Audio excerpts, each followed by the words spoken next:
감사합니다. 오늘 말씀의 제목은 믿음으로 모세는, 오늘은 모세의 믿음을 살펴보고자 합니다.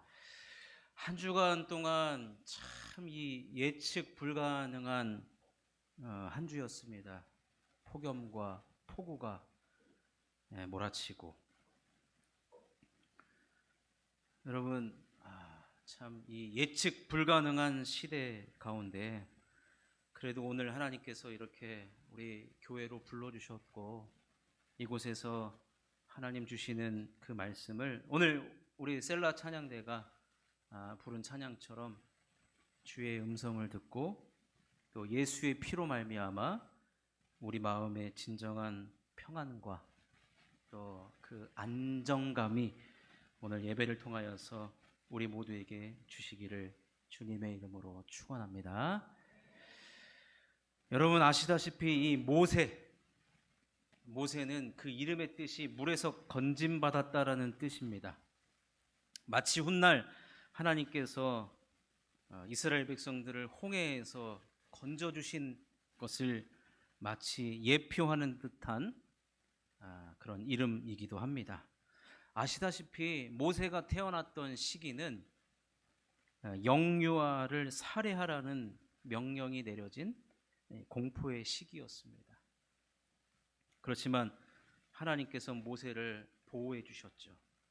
그래서 모세가 바로의 궁에서 가장 안전하게 살게 해주셨고, 그리고 모세는 당대 최고의 교육을 받고 자라게 하셨습니다.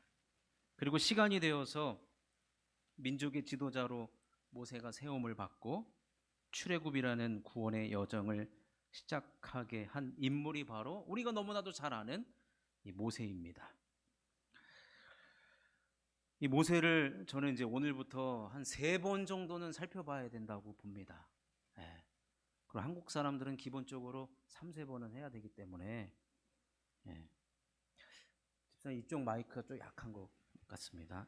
좀 부탁드립니다. 그래서 여러분 우리가 모세의 믿음을 한번 살펴보면서 우리에게 적용할 부분이 과연 어떤 것이 있을까 함께 주님의 음성으로 받으셨으면 좋겠습니다. 자, 첫 번째로 모세의 믿음은 한계를 뛰어넘게 했습니다. 모세의 믿음은 한계를 뛰어넘습니다. 여러분 생각을 해보십시오. 모세는 바로의 공주의 아들이었습니다. 극소수의 사람 중에 한 사람이었습니다. 상위 0.00001%의 사람입니다. 금수저 중에 금수저입니다. 그 출신 배경이라는 틀 안에서만 살아가도 모세는 부족함이 없이 하고 싶은 거 다 하고 살아갔을 것입니다. 그런데 오늘 본문에 보니까 그가 뭐가 부족해서 바로의 공주의 아들이라는 호칭을 거절할까요? 그리고 무슨 헛바람이 불어서 애굽의 모든 보화보다 그리스도를 위하여 받는 수모를 택한단 말입니까, 여러분? 이것보다 여러분 더 나은 것이 당시에 있었을까요? 제가 아무리 생각해봐도 없습니다. 그리고 당시 최강국의 나라의 왕자예요, 모세는. 1950년대인가요? 그때 어떤 청년이 자기가 이승만의 아들이라고 하면서 전국을 돌아다니면서 사기를 친 아드님이 계셨어요. 물론 콩밥 먹고 돌아가셨죠. 여러분 대통령의 아들이라고만 해도 사람들이 와가지고 전용차로 모시고 난리가 나는데, 당시 최강국이라고 하는 그 나라의 왕자인 모세는 모든 것을 다 가졌고요, 모든 것을 누릴 수가 있었습니다. 모든 것을 다 가졌길래 갑자기 찾아온 그 마음의 공허함 때문에 모세가 모든 것을 다 포기했느냐? 그것도 아닙니다. 아니면 모세에게 이것보다 더 솔깃한 제한이 있었기 때문에 그가 모든 것을 다 포기했느냐? 그럼 무엇 때문에 모세가 거절하고 고난을 택하는 인생을 살아가기로 했느냐? 그가 하나님을 만났기 때문에 그래요. 근데 모세가 만난 하나님은 어떤 하나님이냐? 한계를 뛰어넘어서 자신을 찾아오신 하나님이었습니다. 여러분 신앙생활해 보십시오. 내가 사랑의 하나님을 만나면요, 내 신앙생활은 사랑 쪽으로만 자꾸 가게 돼요. 내가 어떤 하나님을 만나느냐? 하나님은 모세에게 찾아오셨을 때 어떤 모습으로 찾아오셨느냐? 모세가 가지고 있는 한계, 그 한계를 다 뛰어넘어서 모세를 찾아오셨습니다. 여러분 한번 생각해 보십시오. 당시 바로의 궁 안에, 바로의 궁 안에서 모세가 살았을 거 아닙니까? 근데 누구도 그 궁 안에 여러분 들어오기가 쉽지가 않아요. 접근 불가입니다. 여러분 저도 뭐 직접 가보진 않았지만 청와대 가보신 분 계십니까? 대통령이 불러가지고, 제가 들은 얘기는 대통령이 옛날 그 청와대 있잖아요, 그 자리, 거기를 가려 그러면은 어디 호텔에 잠깐 모여 있다가 셔틀버스가 오면 그걸 타고 들어간다고 들었어요. 내 개인차 타고 절대로 청와대 못 들어갑니다. 총 맞아 죽습니다. 당시 바로의 궁도요, 어마어마한 살벌한 경비가 있었을 것이고, 아시다시피 얼마 전에 미국의 대통령 후보 트럼프가 총을 살짝 돌려가지고 귀만 맞았잖아요. 지금도 이 권력들을 암살하기 위한 시도가 얼마나 많이 벌어지는가 모릅니다. 그렇기 때문에 더더욱 견고한 성을 쌓았을 것이고, 왕족에게 접근을 한다? 이거는 불가능한 일입니다. 평민으로서 왕족을 만난다는 것 자체도 불가능한 일이고 더더욱 접근이 힘들었을 것입니다. 이렇게 여러분 인간은요, 굳게 쌓아온 성벽과 권력과 물질로 한계를 그으면서 살아가기 마련인 것입니다. 모세도 마찬가지였죠.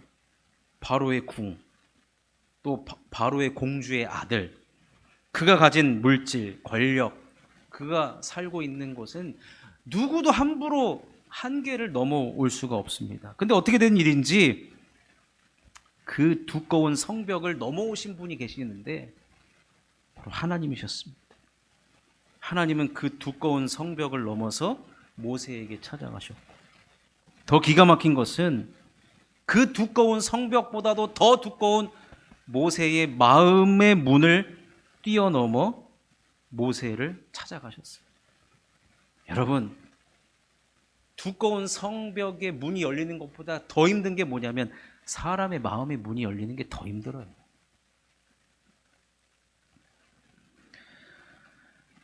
인간이 그어놓은 한계를 하나님은 뛰어넘으시면서 모세에게 찾아오셨다는 거예요. 그런 하나님께서 찾아오시니 모세의 삶에 큰 충격과 도전이 일어나게 된 거예요. 아니, 어떻게 그 담벽을 넘어서 나한테 찾아오셨지? 아니, 어떻게 내 마음을 이렇게 하나님께서 내 마음의 문을 열어 젖히고 나에게 찾아오셨지? 라고 모세는 큰 충격과 도전을 받고 자신에게 찾아오신 그 하나님과 함께 이제는 자신이 쳐놓은 그 한계를 뛰어넘기 시작한 겁니다. 그래서 오늘 본문에 모세가 뭐라 그랬냐면 바로의 공주의 아들을 거절했대요.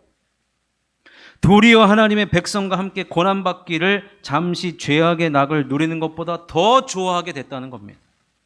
그리고 그리스도를 위하여 받는 수모를 애굽의 모든 부하보다 더 큰 재물로 여기게 됐다는 겁니다. 여러분, 물질과 낙과 여러분 재미가 있어야죠. 삶을 사는 재미, 권력. 근데 이것을 다 거절하고 포기할 수 있었던 이유는 자신의 한계를 뛰어넘어서 자신에게 찾아오신 하나님을 모세가 만났기 때문이죠. 이것만이 아니었습니다, 여러분. 하나님께서 모세를 사용하시려고 모세를 부르신 나이가 몇 살이냐면 80세예요. 80세. 인간의 육체의 한계를 뛰어넘으시는 하나님. 하나님, 제 나이가 몇인데 지금 저를 사용하시려고 그러십니까? 그런데 하나님은요, 그 인간이 가진 한계를 뛰어넘는 분이에요. 그러니까 모세는 하나님의 손을 잡고 하나님께서 나에게 한계를 뛰어넘어서 찾아오셨기 때문에 나도 주님의 손을 잡으면 한계를 뛰어넘을 수 있다라는 것이죠. 그래서 여러분, 한계를 뛰어넘으시는 하나님을 통해 모세는 이스라엘 역사에서 가장 중요한 출애굽을 이끌었던 지도자가 된 것입니다. 성경에서 모세와 같은 지도자는, 모세는 유일한 지도자라고 자주자주 표현을 합니다. 여러분, 우리가 이런 믿음을 소유하면은 얼마나 여러분, 저는 이 상상을 할 수가 없어요. 한계를 뛰어넘는 하나님, 우리가 정해놓은 한계는 무너지게 될 수밖에 없다는 거예요. 여러분, 우리는 살다 보면은 이 벽에 많이 부딪히며 살 때가 너무 많습니다. 그래서 우리는 도전하기보다는 그 안에 머물면서 여기까지만 해도 되겠네라고 하는 한계들을 만들면서 살아갑니다. 한계를 뛰어넘는 하나님을 만나면 오늘 모세가 우리들에게 보여준 거예요. 모세가 80세부터 120세까지 쓰임 받았다 그러면 이 안에 계신 분들 중에서는 예외가 단 한 분도 없다는 겁니다. 근데 문제는 뭐냐? 자꾸 그 한계를 누가 긋느냐? 내가 긋는다는 거예요. 난 여기까지만.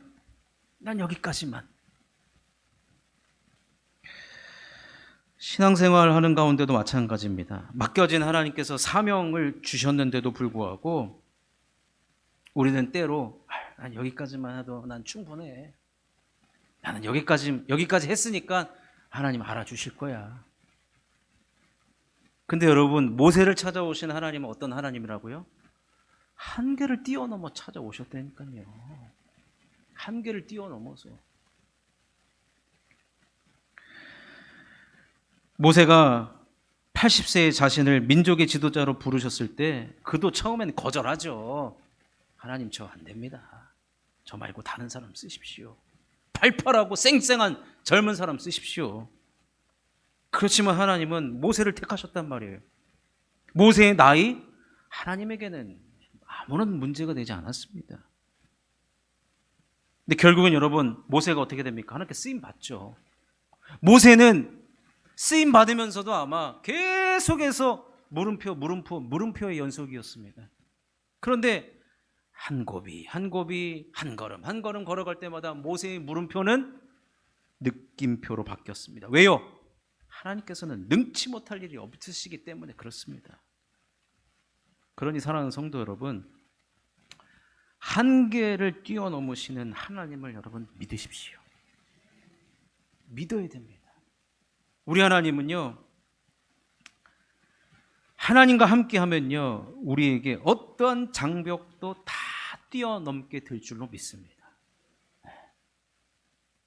하나님은 막혀진 그 장벽을 뚫고 가시든지 아니면 그걸 뛰어넘도록 능력을 주시든지, 아니면 우리 앞에 홍해가 있으면 여러분, 하나님께서 홍해 앞에서 이스라엘 백성들을 어떻게 하셨습니까? 홍해를 마르게 하시고 건너가게 하셨어요. 이건 다음 시간에 살펴보도록 하겠습니다. 여러분, 중요한 건 뭐냐? 내가 그어놓은 한계, 내 상황이 그어놓은 한계를 나는 뛰어넘을 수 없어요. 나 자연인으로는 절대 뛰어넘을 수 없습니다.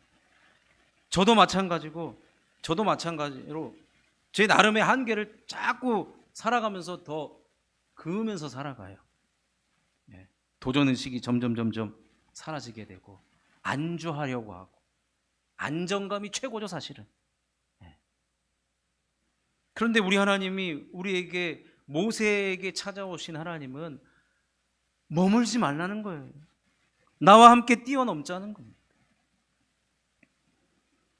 모세의 삶 속에서 여러분, 처음에 바로의 공주의 아들로 살아갔을 때 모든 것이 다 가진 줄 알았는데 실제로 삶을 살아보고 돌이켜보니까 아무것도 없던 삶이었다는 거예요. 그러나 한계를 뛰어넘어서 자신에게 찾아오신 그 하나님의 손을 잡고 살아갔을 때는 나의 삶은 모든 것이 다 넘치는 삶이었다는 거예요. 그러니 사랑하는 성도 여러분, 하나님께서는요, 한계를 뛰어넘어서 나에게 오시는 그 하나님과 함께하는 나에게는요, 내가 상상하지도 않았고 생각하지 않았던 일들을 나를 통해 일하시고 역사하실 것이라는 거예요. 쉽게 말씀드리자면 여러분, 오늘 말씀 안에서 여러분, 하나님 안에서, 말씀 안에서 우리 다 같이 좀 꿈을 꿉시다 라는 얘기입니다. 여러분, 꿈이 있어야 됩니다. 주님과 함께 막힘이 없이 여러분 뛰어넘는 그러한 믿음을 여러분 우리 함께 갖는다면 한계를 모를 거예요. 지역적인 한계, 내 상황의 한계, 내 육신의 한계, 내 생각의 한계, 이 모든 것을 함께 좀 뛰어넘었으면 좋겠습니다. 자, 두 번째, 모세의 믿음은 상 주시는 일을 바라보는 것이었습니다. 여러분, 모세가요, 한계를 뛰어넘는 하나님을 만났지만 여러분 사실은요, 생각해 보십시오. 그가 살아온 삶과 그가 살아가는 삶은 괴리가 참 컸어요. 제가 지금 하나님 안에서 우리 함께 좀 꿈을 꿉시다 라고 말씀드렸지만 현실이 팍팍합니다. 꿈꿀 여유조차 없을 수도 있어요. 여러분, 모세의 살아온 삶을 보면은 그에게 여러 가지 유혹이 찾아옵니다. 바로의 공주의 아들이죠. 또 여러 가지 즐거움들이 있죠. 그리고 재물들이 있었습니다. 명예, 권력, 물질들로부터 오는 편안함, 안정감, 누리라고 할 수 있는데 이런 것들이 주님을 따라가는 데 있어서는 시험거리이고 방해거리가 될 수밖에 없죠. 근데 그럴 때마다 모세가 어떻게 한 줄 아십니까? 모세는 상 주시는 일을 바라보았다라고 성경은 기록합니다. 자, 우리 히브리서 11장 26절을 한번 읽어보겠습니다. 시작. 그를 위하여 받는 수모를 애굽의 모든 보화보다 더 큰 재물로 여겼으니 이는 상 주심을 바라봄이라. 여러분, 모세도 인간이었기 때문에 자신의 선택에 후회할 수도 있었고 돌아가고 싶었을 때도 분명히 있어요. 여러분, 한계를 뛰어넘는 하나님이 나와 함께 또 한계를 뛰어넘어 보자라고 할 때는요, 사실은요, 이게 겁나는 일이거든요. 말도 안 되는 일이거든요. 그렇기 때문에 모세가 했던 행동은 무엇이냐면 자주자주 하늘을 바라다 보는 것이었어요. 그러면 저 끝에 누가 보이느냐? 하나님이 보이는 거예요. 하나님이. 그런데 하나님이 보이는데 손 같은 게 있는 것 같아요. 근데 그 손에 뭔가 들려져 있는가를 봤더니 충성하는 나를 위해 준비하신 상이 보이기 시작하는 거예요. 그 상을 보면 저 상은 나를 위해서 준비된 상이구나. 근데 직감적으로 알게 되는 거죠. 그러니까 다시 현실로 돌아왔을 때 모세가 힘이 날 수밖에 없습니다. 근데 여러분, 저기서 나에게 주실 상을 여러분 한 번만 보면 힘이 납니까? 그렇지 않죠. 반복의 반복을 넘어 무한 반복했을 것입니다. 여러분, 우리가 아시다시피 모세가 가는 길이 여러분 순탄했겠습니까? 절대로 아닙니다. 출애굽을 한 지 얼마 되지도 않아서 백성들이 물이 없다고 불평불만을 하기 시작합니다. 이것뿐이었으면 여러분 다행일게요.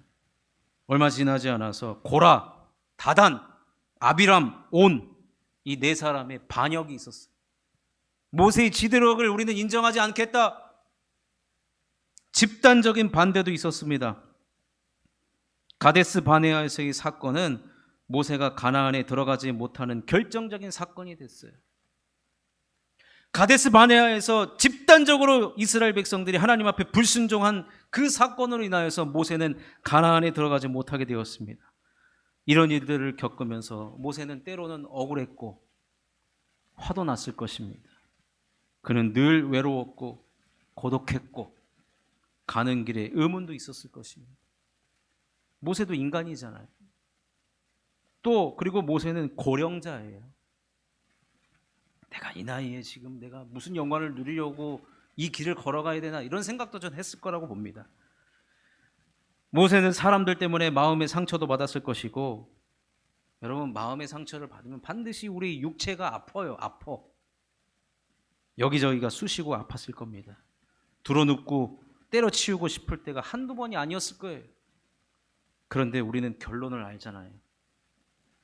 모세가 하나님께서 맡겨주신 사역을 끝까지 완수를 하거든요. 모세는 가나안 직전까지 맡겨진 사명 감당하고 이스라엘 백성들을 가나안에 들여보냅니다. 그럼 그 어렵고 힘든 시절을 모세가 어떻게 견디며 지내왔을까? 막무가내로 참고 견뎠을까요? 제가 군대를 가니까 뭐라고 가르쳐 주느냐, 참을인자 3번이면 살인도 면한다는 거를 처음에 가르쳐 줘요. 그래서 무슨 살인할 일이, 무슨 군대까지 왔는데 살인할 일을, 근데 진짜 그런 일이 벌어질 수 있겠더라고. 그래서 참을인자 참아보자. 여러분, 모세는 참을인자 3번을 외치고 다짐했다고 여러분 참고 견뎌왔느냐? 물론 그럴 수도 있죠. 하지만 그것도 한계가 있어요. 모세는 그럴 때마다 반복하여서 상 주시는 일을 바라보았다는 것입니다. 내가 이 시기만 지나가면, 내가 이 상황만 지나가면 저 상이 내 것이 될 것이다. 그 상은 믿음의 길을 걸어가는데 반드시 필요한 것이었고, 그 상을 바라보는 것이 나에게 힘이 되었습니다. 그래서 그것이 믿음이 되어갔고 그의 믿음으로 자리 잡게 되었던 것입니다. 그가 어느 날 힘든 하루를 보내고 이러한 반역과 사람들의 상처와 사람들의 말 때문에 너무나도 힘들고 어려울 때 그가 조용히 홀로 있으면서 밤 하늘을 바라봤을 때 우리 하나님께서는 때로는 바람과 별과 달과 여러 자연 만물을 통해서도 위로를 주셨을 것이고, 때로는 하나님의 약속과 말씀이 떠올려지도록 했을 것이고, 다양한 방법으로 모세를 하나님께서 위로해 주셨다라고 저는 보여집니다. 이것은요, 한계를 뛰어넘고 이 길을 걸어가는 자에게 주시는 특별한 은혜인 거예요. 특별한 은혜. 그렇기 때문에 우리가 이 땅에서 예수를 믿고 함께 신앙생활을 하는 가운데 우리가 꼭 기억해야 할 것은, 우리에게 주어진 이 땅에서의 맡겨진 사명, 맡겨진 직분, 또 이 신앙생활을 함에 있어서 우리는 최선을 다해야 하는 것입니다. 누구보다도 열정을 가지고 후회 없이 한번 해보십시오. 그러면요, 누구보다도 앞서서 하나님의 말씀에 순종을 해보십시오. 그러면 하나님께서 어떻게 우리를 대우해 주시느냐? 친구가 되어 주신다라고 성경은 말하고 있습니다. 자, 출애굽기 33장 11절을 한번 읽어보겠습니다. 우리 앞부분만 읽어보겠습니다. 시작. 사람이 자기의 친구와 이야기함 같이 여호와께서는 모세와 대면하여 말씀하시며. 여러분, 하나님께서 친구로 여겨주신대요. 근데 아무나 그러는 게 아니에요. 하나님, 한계를 뛰어넘는 하나님과 함께 이 외롭고 힘들고 고독한 이 길을 걸어가는 자에게 하나님은 친구가 되어주시는 겁니다. 하나님께서 친구와 같이 여겨주신다라고 하는 이런 복은 전무후무한 복이에요. 그 누구도, 성경에 얼마나 훌륭한 믿음의 사람들이 많이 나옵니까? 그럼에도 불구하고 오직 유일하게 친구처럼 여겨주신 것은 모세밖에 없어요. 이에 관해서 우리 예수님도 말씀하십니다. 자, 요한복음 15장 14절을 읽겠습니다. 시작. 너희는 내가 명하는 대로 행하면 곧 나의 친구라. 이제부터는 너희를, 계속 읽겠습니다. 시작. 너희를 종이라 하지 아니하리니 종은 주인이 하는 것을 알지 못함이라. 너희를 친구라 하였노니 내가 내 아버지께 들은 것을 다 너희에게 알게 하였습니다. 이 요한복음 15장은 포도나무 비유에서 나온 말씀인데, 우리가 주님 안에 거하고 주의 말씀이 우리 안에 거하면 우리가 예수님의 친구라고 우리를 불러주신다는 거예요. 사랑하는 성도 여러분, 우리가 이 땅에서 믿음으로 살아가기 힘들고 버거울 때가 참으로 많습니다. 참으로 많습니다. 여러분, 그럴 때 여러분 어떻게 하시겠습니까? 모세의 믿음을 한번 우리가 들여다보면 좋을 것 같습니다. 모세의 믿음은 검증된 믿음이거든요. 따라해도 부작용이 없는 믿음이에요. 우리가 이 땅에서 신앙생활 하기가 너무나도 버겁고 과연 이 길이 맞는가?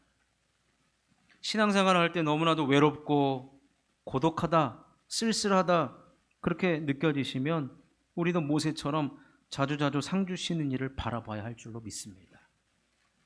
상 주시는 하나님. 여러분, 상은 다 좋은 거예요. 여러분, 상 받아보셨잖아요. 네, 왕년에 네, 상 받아보셨잖아요. 상 받으면 어떻습니까? 기분도 좋고 자랑도 하고 싶고, 벌금 받은 것을 자랑한 적은 없어요. 네. 우리는 그 상, 하나님께 있는 상, 나에게 주시고자 하는 그 상을 자주 우리가 바라본다면 우리가 이 믿음의 길을 걸어가는 데 있어서 우리는 언제까지 바라봐야 되느냐? 믿음의 경주가 마칠 때까지. 믿음의 경주가 마칠 때까지. 이거를 또 다르게 생각하면, 그때까지 우리가 예수 믿는 것, 주의 사명 감당하는 것, 하나님을 믿는 것은 보통 일이 아니구나. 보통 일이 아니라는 것. 그렇지만 우리 하나님께 들려있는 나를 위한 그 상을 자주자주 바라보면 우리가 믿음의 길을 완주하도록 도와주는 상이고, 그 상이 우리들에게 반드시 필요한 상이기 때문에 우리들에게 그 상을 보여주신다는 것입니다. 그러니 사랑하는 성도 여러분, 우리는 상 주시는 일을 계속적으로 바라보셔야 됩니다. 바라보셔야 됩니다. 그 말은, 또 다른 말은 뭐냐? 신앙생활함에 있어서 좌우로 볼 게 아무것도 없다는 것. 오직 그 상 하나만 바라보고 달려가라는 얘기입니다. 근데 그 상은 우리가 달려가기에 때로는 위로요, 때로는 복이고, 때로는 은혜이고, 그 상 하나로 충분하다는 얘기예요. 한눈 팔 필요가 없다는 얘기입니다. 오늘 말씀을 맺겠습니다. 이스라엘 백성들에게 있어서 모세는 위대한 영적 지도자입니다. 그런 그가 가진 믿음은 우리 모두에게 도전을 줍니다. 무엇보다 한계를 뛰어넘어 찾아오시는 하나님을 믿는다면 우리도 한계를 뛰어넘는 믿음을 갖게 될 것입니다. 여러분, 저도 이 말씀 준비하면서 나에게 있는 한계가 무언가를 한 번씩 생각을 해보게 되더라고요. 여러분, 한번 곰곰이 생각해 보십시오. 내가 신앙생활함에 있어서, 내가 살아감에 있어서 어떤 한계가 있는가? 근데 이 믿음을 가지고 본다면, 가지게 된다면 우리는 어느 순간 그 한계를 뛰어넘는 그런 놀라운 일들이 우리 가운데 반드시 벌어지게 된다는 것입니다. 그리고 그러기 위해서는 우리는 상 주시는 일을 바라보면서 이 땅에서의 삶이 힘들고 어려워도 우리에게 주어지는 그 상의 아름다움과 특별함을 우리는 기대할 수밖에 없게 된다라는 것입니다. 우리가 이런 믿음을 가지면 하나님께서 우리를 친구로 여겨주시고 급기야 하나님 손에 들려진 그 상이 나의 것이 되는 놀라운 일들이 우리에게 벌어지게 될 줄로 믿습니다. 그러니 모세가 우리들에게 보여주었던 그 믿음을 여러분 따라서 여러분들도 상 받는 믿음이요, 한계를 뛰어넘는 그런 믿음을 소유하시기를 주님의 이름으로 축원합니다.